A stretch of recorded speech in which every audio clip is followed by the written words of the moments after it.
Let's talk about cameras, AI, YouTube, and creating content in 2026. Ooh, it's heavy.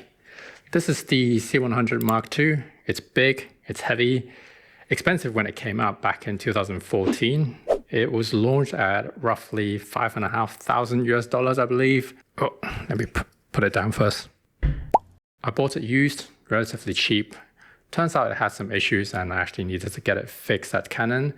And then it was just sat in the shelf for most of the time. While I keep rambling though, let's actually look at some footage from this beast from the past so you don't have to stare at my face. Ugh, it's hideous! But here's the thing that's been messing with my head lately. And it's not really about this camera. It's about everything else going on right now. AI slop, fake videos, people are actually watching entire shows that are AI generated.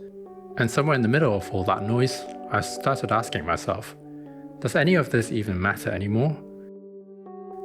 So here's the dilemma I want to talk about today. On one side, expensive, massive, clunky gears, lenses, battery, all of it.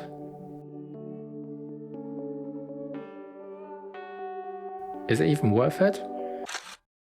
Everything you've watched so far in this video was not actually shot on that camera. It was shot on this. My iPhone 15 Pro Max from 3 years ago, running an app called Logcam. Don't worry, this video is not sponsored. I just recently discovered it. I liked it so much I paid for it right away. One-time purchase, no subscription, which is so nice and refreshing. I think it was around 14 bucks. You be the judge on the image quality. I think it looks incredible. I did have to make it look like that, of course. Here's another sidetrack. I've been using Final Cut since it came out back in 2011, but for the past 2 months, I've painstakingly forced myself to learn DaVinci Resolve. So I've got the free version of DaVinci Resolve here on my iPad, and I just want to quickly show you the before and after from the footage, what it looks like straight out of the camera and after all the editing I've done to it.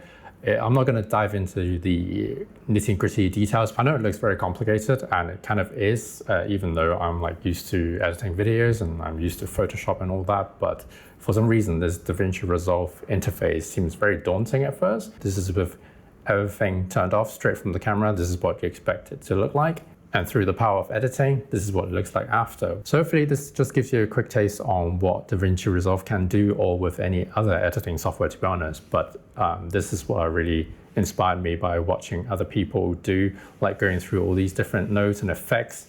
And I always wanted to learn myself to see how it all works. Hello? What are you talking about? I don't get it. Yeah, I'm trying. You know good explaining. Yeah, I'm going to explain it. I can do better than that. Yeah. You know good Okay. explain.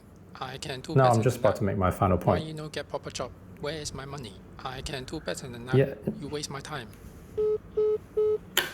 So anyway, what I was about to say is, actually, let me show you. So I've got an experiment set up here. Hopefully in a minute, it'll be a lot clearer on what I'm trying to explain here. I'm also testing a review of this newer light that I'm going to be posting soon. So stay tuned for that. So anyway, let's get on with the experiment.